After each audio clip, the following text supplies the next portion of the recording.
This is the most versatile projection lens attachment that can turn a background like this to this. And man, I have a story for you about this product, but first, let me show you what this can do.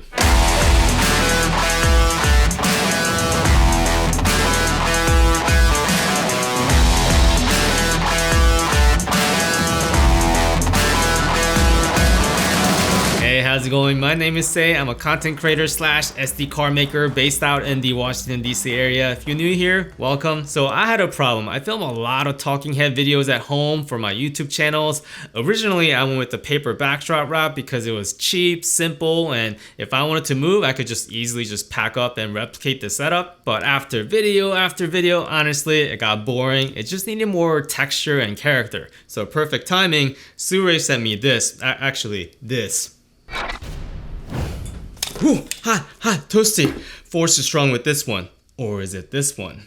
No, there were two of them. That's confusing. Yeah, we'll talk about why you see two different versions here later in this video, but clearly this was a solution to my problem. So in this video, as usual, I'm going to go over the pros, but also the cons, aka the limitation you should be aware of. But the truth is, there are lots of projection lens attachment available out there. But what makes this one arguably the most versatile projection lens? So we'll get into that, and make sure you watch the end of the video because I'm going to give you a couple bonus tips on how to level up with your projection lens attachment by following these techniques. First, let's talk about what this attachment really is. Now, some manufacturer will call this Spotlight. What this really is, the lens element in the front and an empty cylinder you attach your own light to, and you can control the beam of light. So as you guessed it, this is the old version and that's the new version. Both of them are metal construction, really high quality aluminum. The only difference on material really is there is a plastic housing around the metal construction here, which we'll talk about a little bit later. Now, this is a standard Bowens mount. What you can do here, I have the X100 here with the Bowens mount, and you can put this right on here. There you go. Look how compact this is. This is totally portable. So this does come with 15 gobos. So these are the gobos. Yes, if you count, I know math, this is 14 of them. The 15th one is inside here. This is the gobo holder that slides into the projection lens. And this also comes with shutter blades, and it's inside here. There are 4 of them, so between the shutter blades and the gobo, you can really shape your lights. And just to let you know, these gobos are industry standard size M, so they're technically 66 millimeters. But wait, there's more. This also comes with 3 more gel colors. There's yellow, red, and blue. And if you pay attention in your kindergarten class, you know that if you combine blue with yellow, makes green. So even if you don't have RGB light, you can make your own colors. And one more thing I want to mention is that the new version has a very smooth focus ring. So previous version, what you had to do was, in fact, a lot of the other manufacturer projection lens, you have to do this. You would unscrew this part and you had to basically dry hump your entire projection lens to get to that point where it's focused or not focused. Not the most demure, but this new version allows you to simply micro adjust it, so much improvement over here. So not only can you use this for any YouTube studio backdrop to spice things up, you can really start to level up your video work. Oh yeah, I forgot to almost mention, there is this case. This is pretty impressive. So all this comes in this what looks like a Pelican case. I cannot believe this, guys. The quality on this is amazing, by the way. But I know this is not the official Pelican because there's no way they can have this under $500, right? So this, I think maybe they got it from Temu. Very nice padded material. Very nice locking mechanism. Yeah, I just wanted to show you that. So I wanted to address the word versatility and what I meant by that. The biggest pro or the versatility feature of this projection lens is going to be that zoom function. For example, this Amaran Spotlight SE. First I thought, wow, that's a good price and it's lightweight, but the focal length is fixed. You could get this 36 degrees lens separately for $149 and switch back and forth, but you're still stuck with 2 fixed angles. And you're going from $350, wow, I could get Chick-fil-A tonight, to $484. Let me just eat ramen for the rest of the week. Now that I use this in many different room sizes, I am really appreciating that zoom feature. Even in a home studio like this, you can really fine-tune the size of these projections, and that 18 to 36 degrees is perfect. Aputure makes a 15 to 30 degrees projection lens, but I'm finding that 36 degrees really covers a small studio like this well. Also, that Aputure Spotlight Mini Zoom is really made for their LS60 line of lights since it attaches via their own barn door mount, whereas in the SIRUI one, it's meant to work with all Bowens mount lights with the little asterisk. We'll talk about that later. And by the way, I'm mentioning Aputure Mini Zoom since projection lens with zoom at that size is very hard to find. So I'm not picking on Aputure, I like them. Next versatility comes from the weight. That Aputure Spotlight Mini Zoom, even with the word mini, that thing weighs 9 pounds by the way, or over 4,000 grams, whereas in this SIRUI projection lens weighs 1,700 grams or 3.8 pounds. That's a huge versatility combined with this size. You could mount, for example, June X60 with the battery and walk around at night for street photography. In fact, you saw that exact same setup briefly in the intro. That ring shot was so run and gun, I had to handhold it to swing it around. So I'm really hoping this is giving you some creative ideas. Okay, next one. Oh, this one comes with a little story.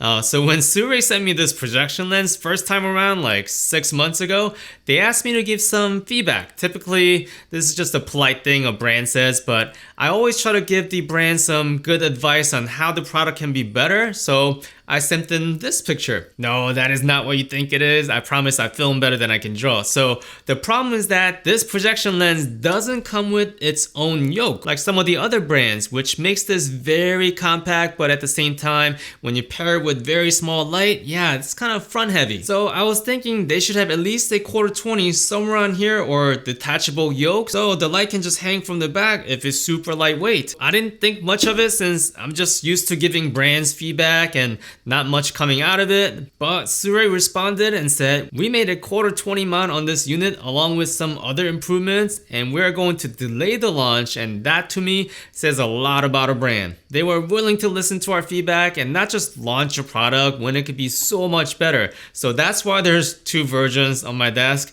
Now I do wish the 1/4-20 was a little bit closer to the center of gravity, but I understand there's a fan right here, so it's right here. So what this allows me to do when the light is light like this is X100, super light, compact. So the holder, the Bowens mount, it's not gonna hold this very well, right? Yeah, that is front heavy as you can see. So when you use this on a shoot, especially for a client and you're not the only one in the studio, you wanna make sure this is secure. So what I do is, this is a magic arm. That right there is a small rig cold shoe mount I did attach to it. So behind this is a SIRUI's own 1/4-20. You usually see this in SIRUI lenses, but guess what? I can put this and slide it right along and secure this to a light stand. Now it's not front heavy and this is secure. Now I'm not gonna go over every single possible use case for this 1/4-20 mount, but you guys know how this works. When you give a 1/4-20 hole to a filmmaker, that's like branching out a new timeline and possibility. For example, you could mount this onto a slider, you could put a focus motor remotely controlling the beam size, anything you want. Hey, I didn't say the ideas were traditional, but those versatility is from just one more hole. So other brands, take note, filmmakers love holes, like Swiss cheese. So I mentioned there were other improvements, obviously heat being one of them, now that there's a fan over here. On my end, I was okay with the heat, but I understand some people might be concerned how hot this thing gets. And originally there were some really sharp gobos that could instantly turn you into a whining... Careful. Oh, dude. But they fixed that. It's their maple leaf shaped gobo. This is the old one, and this is the new one. So Canada is saved. But no gear is perfect, so let's talk about the cons, aka the limitations. So because of this compact size and how much heat this thing generates, SIRUI is limiting the recommendation at 200 watt light or below. Now I have definitely used it a little bit higher than that, and I definitely used 100 watt light without the fan and passively cooling in an air conditioning room. But for your safety, we should probably listen to SIRUI. Now I do have mixed feelings about this fan. There is a magnet here, very strong magnet by the way, so that attaches to this like that, and I like that you can easily remove it. Now there is a battery in this compartment here. It's the 18500. I'd never seen that before, so they do sell this on Amazon, so I like that you can replace it. And when you turn the fan on, now I'll put a little decimal meter here so you guys can see it. But yeah, that's definitely audible. So if the room is big, you're not gonna be able to hear it, but the room is small, something to note. And compared to the previous generation, this fan does make this whole thing a little bit more bulkier, but better to have it than not have it for safety.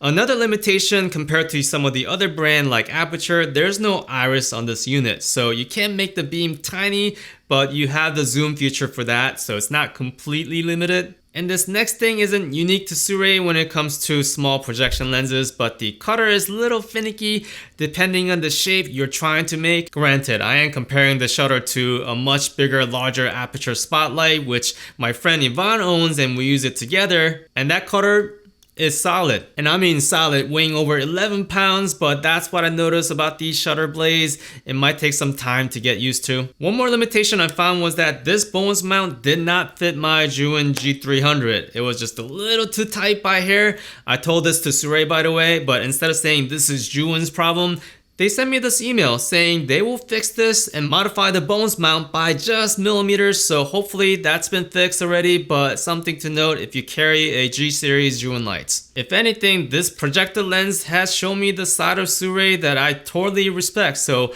I hope they keep listening to the reviewers and improve the product before launching it. These days, that's really hard to come by. So a lot of the example shot you've seen in this video are from a passion project of a friend of mine that I helped out. He's a very talented cinematographer, and I have full BTS on this video right here. But I said I was gonna tell you 2 quick tips on how to level up using these projection lenses. First one is motivated lighting. When you first get this projection lens, by the way, it's gonna feel like getting a bottle of sriracha after 10 months of shortage. You're gonna wanna put that on everything, but be tasteful. You want to follow the laws of physics. For example, during that Ivan shoot, we used that window shade gobo with this projection lens, but we purposely put it where the real window light would have been. If we put it on the opposite side where the natural light isn't really entering, it would have just looked off. Just being mindful of that light direction will make the effect so much better. And the second thing is fog. Now, you can't just fog up every single YouTube episode or even some of the run and gun shoots, but if you have a portable fog machine like this one is by Ulanzi, and this is not sponsored. I actually bought this with my own money. Now, this kind of fog will really quickly bring out some of the volumetric effect of the light. So if you need a lightweight, versatile projector lens that can serve you creatively in all kinds of different scenarios, under 200 watt, asterisk, this is a great tool to have it in your toolbox, or in this case, SIRUI's almost Pelican-like box. Everything you see in this video, there are links in the description below, and I believe SIRUI will have a sale during the launch, so I'll update the link as different sales happen. And as always, thank you so much for watching to the end. Till next time, stay lit.